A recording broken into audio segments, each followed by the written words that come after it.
Early in the morning of August 21st, 1986, in a valley near Lake Nyos, Cameroon, something horrible happened. 1,746 people were killed, as were over 3,500 cattle and almost every other living creature that breathed air.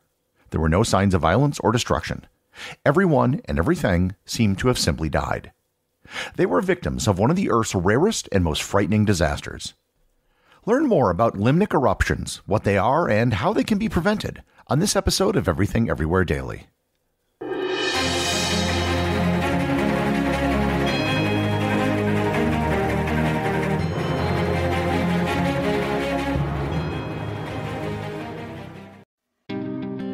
Starting January 11th, the Fall Line podcast begins a 3-part series covering the cold case of Charo Garibay. On December 11th, 2005, 20-year-old Charo disappeared. She'd planned on attending church with her family in Olivehurst, California, but she never showed. Charo kept busy. When she wasn't at church or at her job at a local video rental store, she was with her family or boyfriend or planning for college. She'd recently been accepted into a 2-year program in nearby Sacramento. She'd planned to start in the new year, after her family made a Christmas trip to Mexico where she'd been born. She hadn't been back since they moved to the States, and she was excited. But Charo wouldn't have that chance. She was reported missing to the Yuba County Sheriff, and both her family and law enforcement began a search that extended through Christmas. It would be 5 weeks before Charo was found. Though there would eventually be a $50,000 reward authorized in her case, no one has been arrested in her disappearance and murder.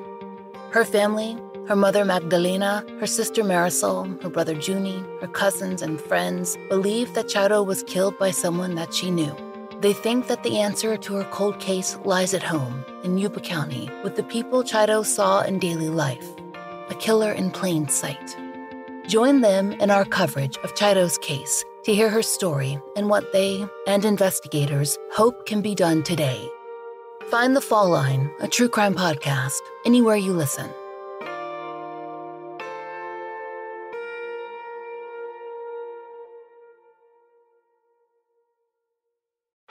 Bowie, Dylan, Marley. You've heard the names and maybe you've heard their songs, but what about the stories behind the records that made titans of music like these so universally loved and important? Join me, Josh Adam Myers, host of The 500, as each week I go through a different album from Rolling Stone magazine's 500 Greatest Albums list from 2012 with an incredible lineup of comedians, actors, and musicians talking about how the music has impacted their lives.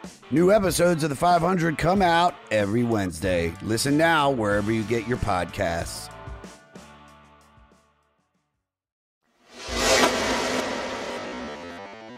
Every natural disaster you can think of all has one thing in common. You know when it's happening. You cannot miss the high winds of a hurricane, or the surging waters of a tsunami, or the shaking ground of an earthquake, or the explosions and pyroclastic flows of a volcano. While all of those disasters are horrible, at least you know what's happening to you. What makes a limnic eruption so horrifying is you cannot see, hear, or feel what is happening. So, what is a limnic eruption? As the name would suggest, it has to do with lakes. Limnic eruptions are extremely rare, and only a few have ever been recorded in human history. The earliest known case of a limnic eruption was documented by the Roman historian Plutarch. He noted that in the year 406 BC, the waters of Lake Albano, outside of Rome, surged over its banks and across the surrounding hills. The problem is that Lake Albano is in a volcanic crater. There's no tributaries that flow into the lake, and there was no rainfall. There was nothing that would cause the lake to flood. The water in the lake just spontaneously rose up and spilled out of the rim of the crater, destroying farm fields and vineyards. Plutarch wrote about this disaster almost 500 years after it occurred, so he wasn't a witness to the event, nor was he able to speak to eyewitnesses. It was something that was passed along for generations. It was a rather odd story to have survived for 500 years. A lake just spontaneously rises up and spills over its banks. Fast forward almost 2,000 years from Plutarch. This time, instead of Italy, the place is the African country of Cameroon. The lake in question is Lake Monoun, located in the Oku volcanic field and also situated in a volcanic crater.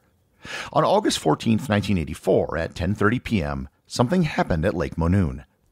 A gas cloud reportedly arose over the lake. Sometime between 2:30 in the morning and dawn on the 15th, 37 people on the eastern side of the lake were killed. The victims were found with slight skin damage, and all of the plants around the village on the shore of the lake were found to have been crushed as if it was hit by a large wave. The deaths were a total mystery, and things just didn't add up. Some victims were found in a truck. The truck had stopped working, and 2 of the people in the truck got out and were killed.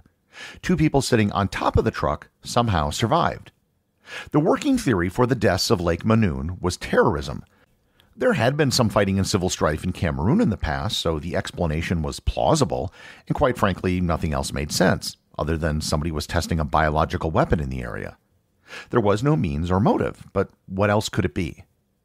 Well, just 2 years later, something similar and much more devastating happened. And again, this took place in Cameroon. This time, the event took place in Lake Nyos, located only 100 kilometers away from Lake Nyos. Lake Nyos was very similar to Lake Nyos. It's located in the same volcanic field, and the lake was also located in a volcanic crater. However, Lake Nyos was 5 times larger than Lake Nyos, and more than twice as deep. In the early hours of August 21, 1986, an event similar to that which took place at Lake Nyos occurred. This time, the results were far worse. There were several villages located below the lake in a valley on the side of the crater. Witnesses who came across the scene described it as if it had been hit by a neutron bomb, a bomb that kills people but doesn't damage any property. 1,746 people were killed, along with 3,500 cattle. Most of the dead died in their sleep. Some victims were found as far as 16 miles away from the lake. The few survivors reported a rapid loss of consciousness and the scent of sulfur. Some of the victims had skin damage, as in Lake Nyos, but there was no evidence of heat or chemical burns. This was too large of an event to have been terrorism. With more victims and more survivors, enough data was gathered to get an idea of what happened. A limnic eruption. A limnic eruption happens when you have dissolved gases at the bottom of a lake. In this case, carbon dioxide was trapped at the bottom of both Lake Nyos and Lake Nyos. The carbon dioxide got there from venting from a volcano that sat below the lakes. Over time, the dissolved CO2 built up at the bottom of the lake. CO2's ability to be dissolved in water depends on several factors, including pressure and temperature. The higher the pressure, the more CO2 can be held in the water. And likewise, the colder the water, the more CO2 can be held. In the lakes in question, they were both deep with much cooler water at the bottom than at the top. In very deep lakes like these, water at the bottom does not mix with water at the top. There's a layer known as a thermocline that separates cooler water from warmer water. The thermocline effectively prevents the cooler water from mixing with the warmer water. Such lakes with layers that do not mix are known as meromictic lakes. Most lakes are not meromictic lakes, and the waters will mix at least once per year. Only 1 lake in 1,000 in the world is a meromictic lake. The result is that the cooler water, which is under high pressure, just sits at the bottom of the lake, building up an enormous amount of dissolved CO2, which is never released because the water is never disturbed and never mixed with the water above it. The dissolved CO2 also makes the water heavier, which further prevents the water from mixing with the lighter, warmer water above. However, when the water is disturbed, the results can be dramatic. If you want a relatable example of what can happen, just open a can of soda. The sudden release of pressure causes the dissolved carbon dioxide in the soda to turn into bubbles and come out of the solution. That is basically what happened at both Lakes Nyos and Lake Nyos, which disturbed the lower layer of water where all the CO2 is being held. The best guess is that it was a landslide on the banks of the lake or some small volcanic event which occurred at the bottom of the lake. When all of the CO2-rich water was disturbed, it changed the pressure and temperature, which caused a massive release of CO2 gas all at once, just like opening a bottle of soda. The release of the gas further disturbs the water with bubbles, causing even more turbulence, releasing even more gas in a cascade. This giant gas bubble is how the flood that Plutarch spoke of in Lake Albano could have occurred. Once this gas reaches the surface of the lake, it doesn't just float away. CO2 is 1.5 times the density of air. Because it's heavier than air, the cloud will just sit there until it dissipates, or it will flow downhill. And that is why the truck at Lake Nyos didn't run. The engine was literally deprived of oxygen. And it also explains why the men who got out of the truck on the ground died, but the men at the top of the truck managed to survive. It's also why the villages below the lake crater in Nyos were affected, because CO2 was heavier than air. The victims never knew what hit them. CO2 is odorless, colorless, and tasteless. They would have been asphyxiated, no different than if they had a plastic bag over their head. Despite the fact that these two events occurred within 2 years of each other, this is an extremely rare phenomenon.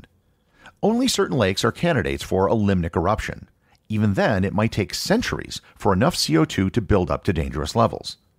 Once limnologists and geologists had figured out what happened, the next question was identifying other lakes which were candidates and how to figure out ways to prevent it from happening. There actually is a lake that is a candidate for a limnic eruption, and if it were to happen, it would be far worse than any of the other limnic eruptions which had previously occurred. Lake Kivu is on the border of the Democratic Republic of Congo and Rwanda. Lake Kivu is the 8th largest lake in Africa, and its volume of water is 3,300 times greater than that of Lake Nyos. And more importantly, there were only 14,000 people who lived in the vicinity of Lake Nyos. However, there are 2 million people who live around Lake Kivu. And in the case of Lake Kivu, the gas trapped at the bottom is CO2 and methane. Were there to be a major event at Lake Kivu, there would be an additional risk of methane igniting when it reached the surface. And this is not a theoretical concern. Researchers believe that a limnic eruption may have occurred in Lake Kivu about 5,000 years ago. Over the last 50 years, CO2 levels at the bottom of the lake have increased by over 10%, and methane levels have increased by over 20%.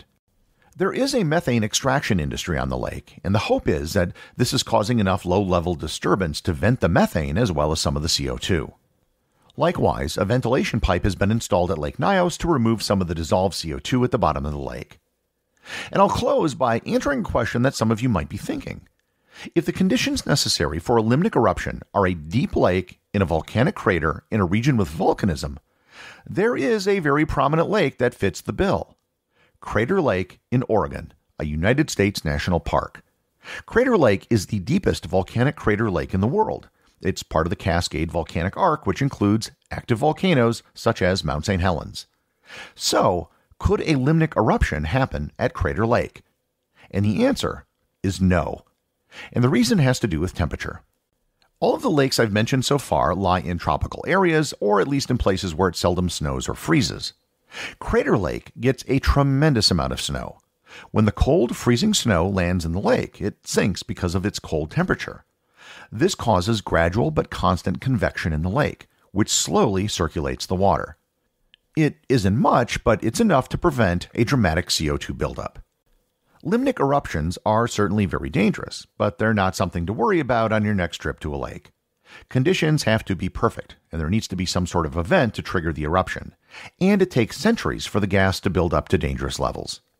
Moreover, once a potential lake has been identified, steps can be taken to prevent a disaster from occurring. Hopefully, now that we know how limnic eruptions work and can identify lakes that are potential candidates, we can avoid tragedies like Lake Nonoon and Lake Nyos from ever happening again.